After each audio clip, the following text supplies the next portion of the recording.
Primero vamos a ver un repaso de lo que vimos. Definimos densidad de un cuerpo como la masa del cuerpo dividido su volumen. Recuerden que eso es para un cuerpo de densidad constante, es decir, que tenga la misma densidad en cualquier punto del cuerpo. La densidad se mide en kilogramos por metro cúbico. Definimos presión como la fuerza normal a cierta superficie dividido el valor de la superficie.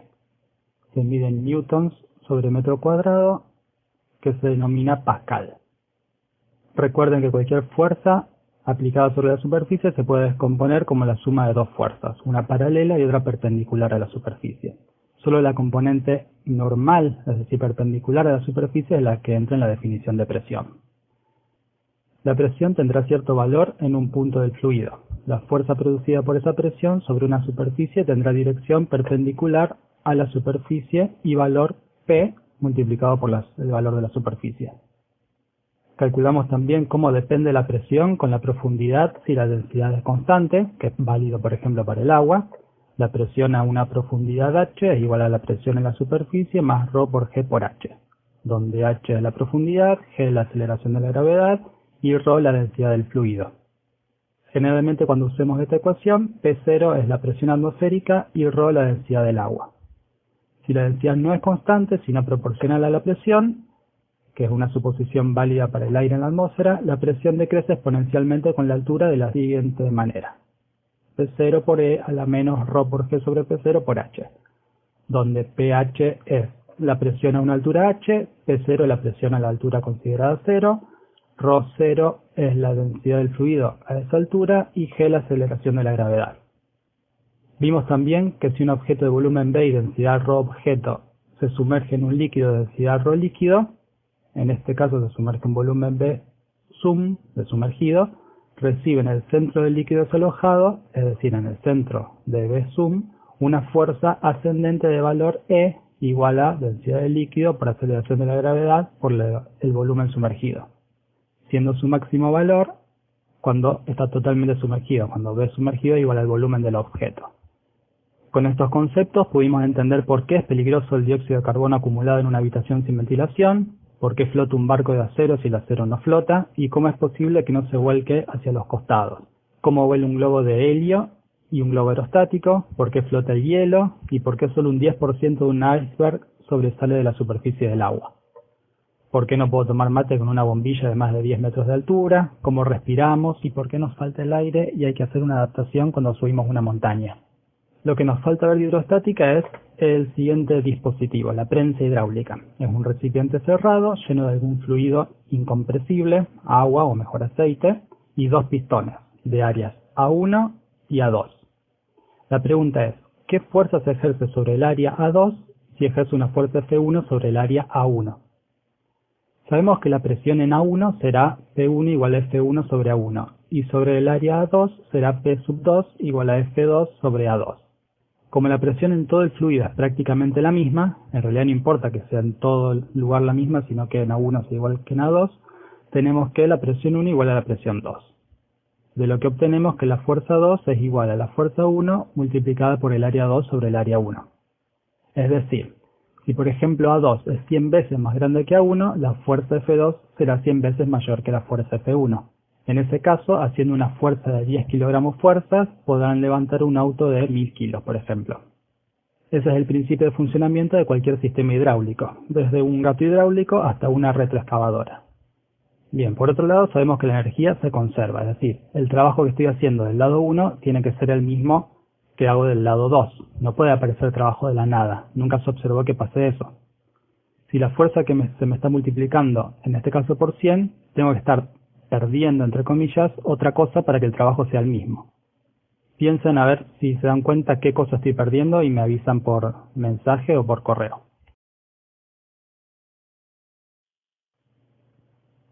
Vamos a estudiar ahora fluidos en movimiento, la hidrodinámica. Cada partícula del fluido se moverá sobre cierta trayectoria a cierta velocidad que puede ir cambiando en dirección y en módulo a medida que se mueve. A las líneas por donde se mueven las partículas las llamamos líneas de flujo. El flujo puede ser laminar, si las líneas de flujo no se cruzan entre sí, o turbulento si sí se cruzan, o forman remolinos. Definimos caudal o tasa de flujo a la cantidad de materia que atraviesa cierta superficie por unidad de tiempo. Imaginen que tenemos una superficie S y en cada punto de la superficie definimos un diferencial de superficie, es decir, un cachito de superficie que tendrá cierta dirección normal a la superficie N. En ese punto el fluido tiene velocidad v formando un ángulo θ con la normal. El caudal se define entonces como la suma sobre todos los pedacitos de superficie diferencial S del producto escalar entre la velocidad y la normal a la superficie por ds. En el último igual, use que el vector diferencial S igual a n ds. Si ejecuto el producto escalar, lo puedo escribir así.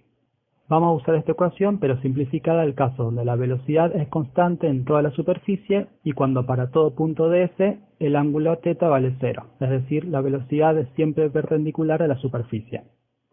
En ese caso, el coseno de θ es igual a 1, como la velocidad es constante la puedo sacar afuera de la integral y la integral de todos los pedacitos de superficie me da el valor de la superficie. El caudal entonces queda Q igual a V por S. Se mide entonces en metros cúbicos por segundo. Noten que al principio les dije que el caudal era la cantidad de materia que atravesaba cierta superficie, pero en esta definición me dice solo el volumen de fluido que atraviesa cierta superficie. Si queremos saber cuánta masa atraviesa la superficie, hago todo igual pero multiplicando por la densidad del fluido. En el caso en que la densidad no depende de la posición, es decir, que la densidad del fluido es la misma en todos lados, el caudal me queda así, que se mide en kilogramos por segundo. Esta es la ecuación que vamos a usar generalmente en los ejercicios. Vamos a ver ahora las dos leyes que nos van a ayudar a resolver los problemas. La primera es la ecuación de continuidad. Imaginen que tienen un tubo por el que circula un fluido. En realidad no es necesario que sea un tubo real, puede ser uno imaginario que encierra un grupo de líneas de flujo. Supongamos que por un extremo del tubo, que tiene un área A1, entra un caudal Q1 y por el otro, que tiene un área A2, sale un caudal Q2.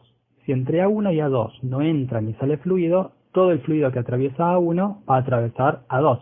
Es decir, Q1 es igual a Q2.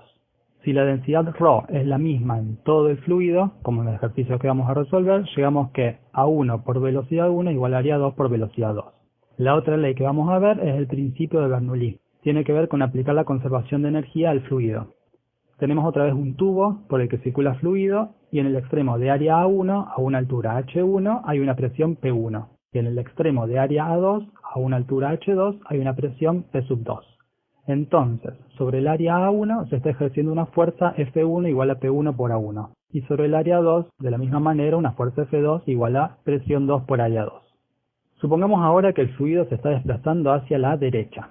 En cierto tiempo, la parte del área A1 se desplazará a una distancia delta L1 y la del área A2 una distancia delta L2.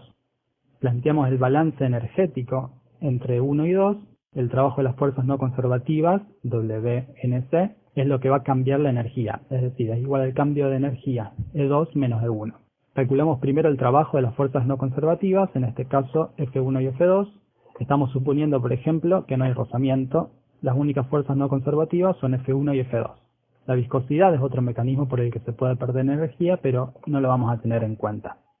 Recuerden que en este caso el trabajo lo podemos calcular como la fuerza multiplicada por la distancia, F por delta L. Y habíamos visto que F es presión por área. Reemplazando, llegamos a que el trabajo de las fuerzas no conservativas es igual a P1 por A1 por delta L1 menos presión 2 por área 2 por delta L2. Va con un signo menos porque está haciendo trabajo en contra del movimiento del fluido. Ahora vemos la parte de la energía. La escribimos como la suma de energía cinética, un medio de la masa por la velocidad al cuadrado, más la energía potencial gravitatoria, masa por aceleración de la gravedad por la altura h. Para no escribir tanto, pongo entre corchetes 1, que significa que es lo mismo que está escrito acá, pero con subíndice 1 en vez de 2. A la masa la escribimos en función de la densidad y el volumen en función del área por el desplazamiento. Como vimos en la ecuación de continuidad, si el fluido no se comprime, el mismo volumen que salió de 1 es el que llegó a 2. Es decir, A1 por delta L1 es igual a A2 por delta L2. Entonces podemos simplificar todo lo que sea A por delta L. Y reacomodando términos, llegamos a que este tipo de fluidos, sin viscosidad, sin rozamiento, con flujo laminar, el término presión más un medio de densidad por velocidad al cuadrado más densidad por G por H es constante. Es decir, vale lo mismo en cualquier parte del fluido donde lo calculemos.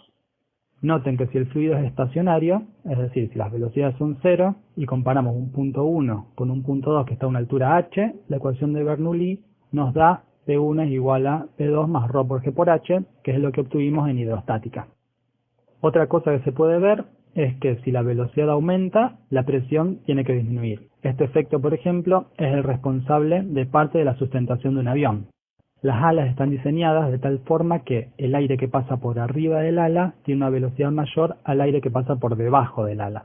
Por lo tanto, la presión sobre el ala será menor que la presión por debajo del ala, produciendo una fuerza neta hacia arriba.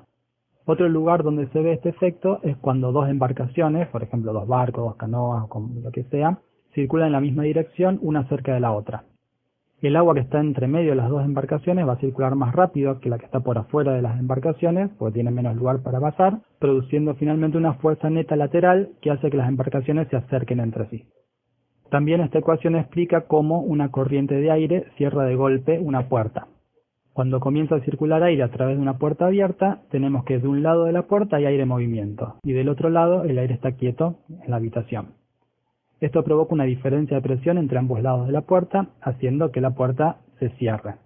Ya de por sí, esa fuerza va a hacer que se cierre cada vez más rápido, que la fuerza produce una aceleración. Pero además, cuando se empieza a cerrar, el espacio que tiene la corriente de aire para pasar va disminuyendo, por lo que si el caudal es constante, la velocidad va a aumentar. Si la velocidad aumenta, la diferencia de presión entre ambos lados de la puerta aumentará, haciendo que se cierre cada vez más rápido, provocando el característico portazo.